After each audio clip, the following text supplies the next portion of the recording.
Alright guys, back here for the second part of installing these servers in the Homelab. This is the total amount of stuff we're actually going to be putting in today. 4 3.5 inch hard drive caddies, 3 sets of 128 gigs of RAM each, so whatever the math works out for the total of that, 300 and what would that be, 374 gigs or something around that, or 384 gigs of RAM. 3 10 gigabit NICs with dual ports each, 4 of these. Pull one out for you. I'm actually freehanding this today, trying an even different style. I'm going to switch it up so much it's going to be a little ridiculous, but seems how this doesn't actually want to come out. Try to make sure I get it the right way. Don't know if you'll be able to see that through the glare, but these are the, you and I have a hard time reading, the Intel Xeon E5 2580 or whatever, 2950, whatever they were. I'll check when I actually get them all the package and confirm what they are. But then get some thermal paste. This is actually why I had to wait, because I couldn't find mine, so I had to buy some more. This is like 3.14 watts per meter Kelvin versus higher end stuff, which is like 5 or like 4 to 5 around there.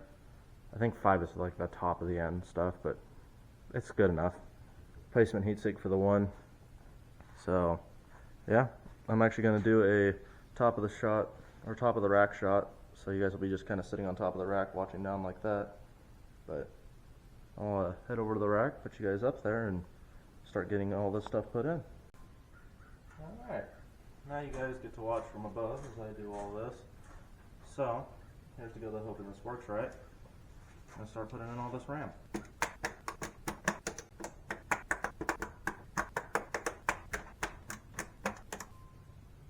Alright, well, I hope in editing that worked out as good as I thought it would, because, well, definitely not my first time editing. I actually have experience from in high school. Pretty decent at it in high school, actually. So what next we're going to do, put on the heatsink on the CPU. These heatsinks actually brand new, come with thermal paste already on them. So, pretty nice. CPU is already in there. I don't have the old cooler with me, but it was actually a completely different part number. So you can see how the fins are open on the top. The other one were actually completely closed on the top. Screw patterns kind of matched up, but the actual mounting base was different. So no idea how they got it in there. But when I unscrewed it, it literally just popped off, like full on, almost launched out. So I mean, glad I didn't break anything. But see if I can, like that. Cross pattern. Which may not go as easy due to the fact of how the other one was. There we go. That one went in.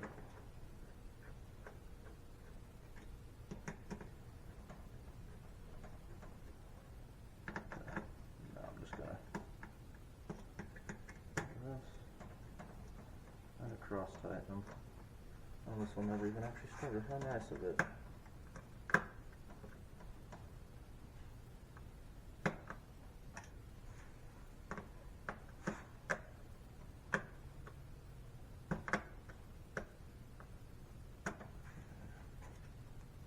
Yep, that's in there.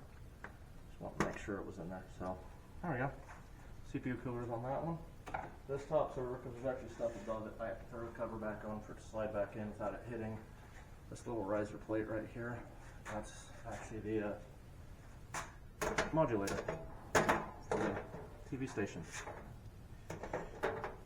I do apologize if I'm trying to do better about not saying as much, especially that I just threw this cover on upside down. But I try not to say it too much, but due to, I'm going to guess it's ADHD. They pronounced me with ADD, but I'm pretty sure it was ADHD, because I've got all the symptoms of it. And what is Asperger's no longer used, it's whatever they call it nowadays. Makes it a little bit more interesting for me to speak the words that my brain comes up with. So, anyways, that's a general explanation of why that is. So, let's See, this one's already taken out its CPU cooler, so I've already popped it out.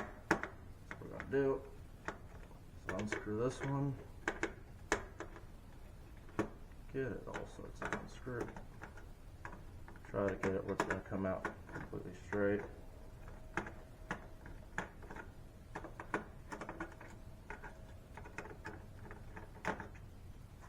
There we go. They actually cleaned it pretty well before. So over here where my phone is where I'm looking at. There's the other one. So we're gonna set those right here. Got the CPUs out now so I can actually tell you exactly what they are. And I'm actually gonna grab my phone so I can see if I can get you guys to see these. So these are the Intel Xeon E5 2450s. So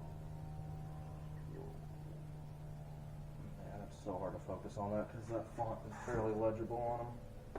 I mean, compared to CPU standards, this is like a barely etched font. So yeah, the Intel Xeon's E5 2450s, version 1, so original. A lot of people get finicky about how you grab a CPU. These ones that don't have pins on the bottom, I don't think you really need to be as finicky about because, well, the way the flat pins are, they don't really care as much. Now, if you actually had a full-on pin assembly, then yeah, they get really mad when you do that. But match the triangle to this corner that doesn't have cut off. I actually use the other server as a reference, so that way I can actually make sure I set it in here correctly. So these, I believe, actually no, not on this one. This one does not actually have it set up as a holder. So, well, actually turns out I won't be putting CPUs in there. This is a completely different style chassis than what it's supposed to be. So these must be the bigger processors and why these rails don't fit. So, oh well, guess I'll just have to return those CPUs and get different ones. This is the glory of a Homelab, and I think everybody knows how it goes.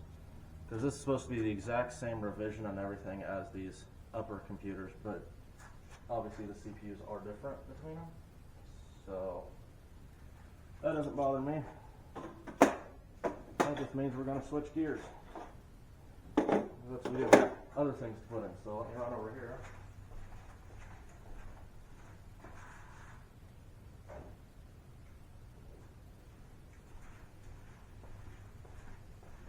And install the things that everybody loves. Faster networking. I'm not going to say technically it is high-speed internet networking, Ethernet, but it's the Ethernet protocol, but I don't see it as a high speed. I see anything over 40 gigabit high speed. So I'm going to do this, twist these, they pop up.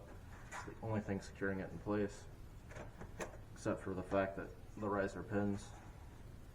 And these should be completely just pop out. So slide it in here in the half height. See that? So move my fat hand out of the way. You can see it's just the half height one right there. Take this card,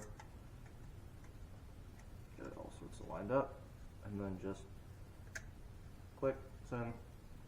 Now these are going to have full 10 gigabit networking. So make sure it's all nice and lined up according to how I like it. Which I can be definitely very finicky and not finicky at the same time. So it's 50-50 shot. Put that line back up. I use a flat palm just right there because the riser PCB is there. Do that. Move this stuff out of my way. Alright. Now, got the next one in my hand. And I did look at the rails off camera. And for people that probably already know, they know that these are not actually the right rails according to this specific chassis. I think these chassis use a slightly different CPU. Because those CPUs are actually designed for the upper chassis, which it may not even match as well.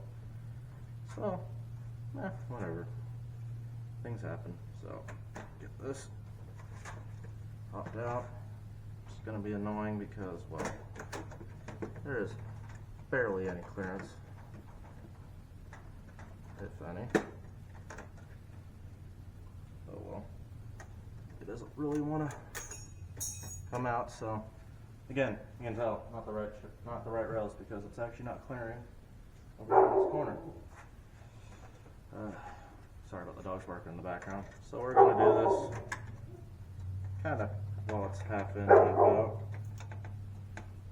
So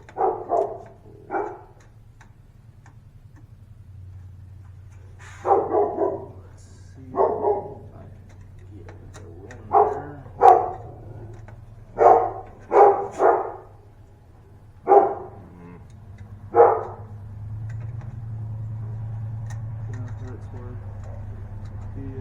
This is really hard sideways, if you can't tell.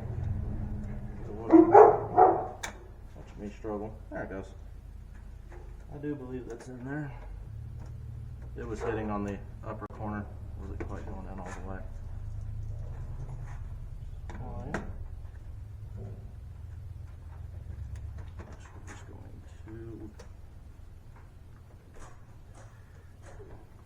Come on. I know. You don't want to go in there. That's fine. There we go. Now there's the other one installed. Next, pull this server out. Actually, properly latches in place and comes all the way out. Hey look, there's the other riser that popped out. So, pop this lid off.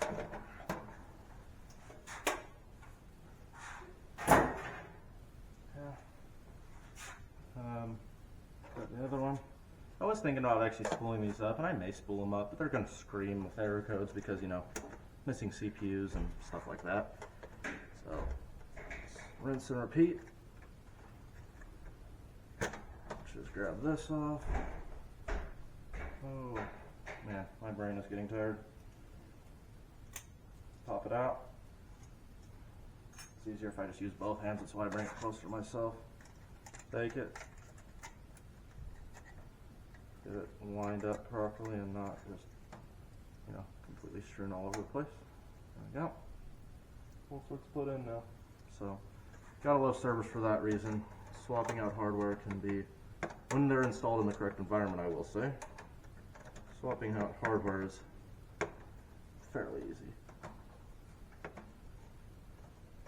Except for the fact that obviously this guy is wanting to misbehave now. Which actually, now that I'm looking at it, I can definitely tell these chassis are slightly different because these ones have spacers for fitting these risers and the other ones don't. So I'll have to look up which CPU version goes in there. I hope they're not too different because I want them to match the other servers. I can get the exact same CPU, just in a bigger form factor, but there we go. Get that all slotted in there. So there we go. All sorts to put in there. So, yeah. Next, I'm going to go ahead and put all these lids back on.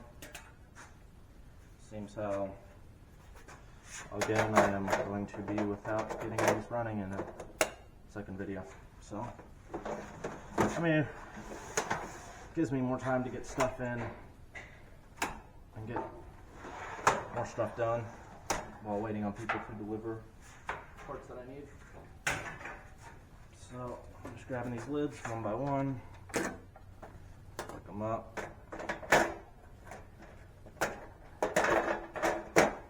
grab them, lock them, slide it in. I guess these ones actually do have the same spacer, so it makes me wonder if it's either A, for support, or B, there is actually a slightly different chassis they use those same riser cards for, but I don't know. I'm basically just learning as I go, which makes it more fun, so.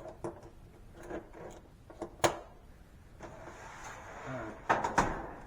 So, what we're going to do is, I'm going to grab these.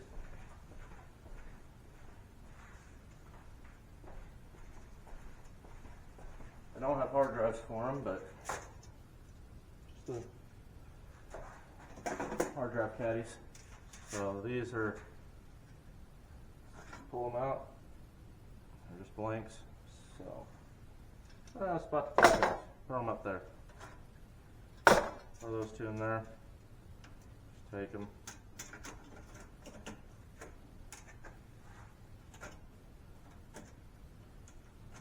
so hard to line up when you don't actually have a hard drive in it. That's what I love about them, because they're just so fast to pop in and out. Some people try to knock server grade hardware, but at the same time, when you're planning on doing a bunch of random stuff with it and you know you're going to be changing out parts, personally I love the usability that servers offer. And also half the time they got more error codes that will tell you exactly what's wrong with it. So I'm just going to take these one by one, slide them, pop them in. So then I will take you guys, which won't pick you up while you're on the tripod. Alright, so there they are put in, and then we'll go around to the side.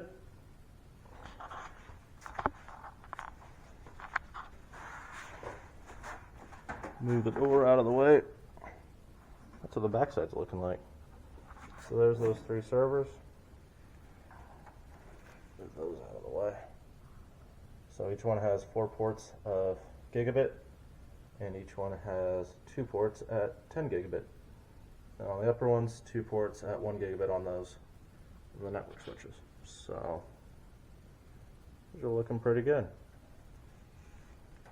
Well, I think that's going to make it for this video. It's going to be probably still a long video, but oh well.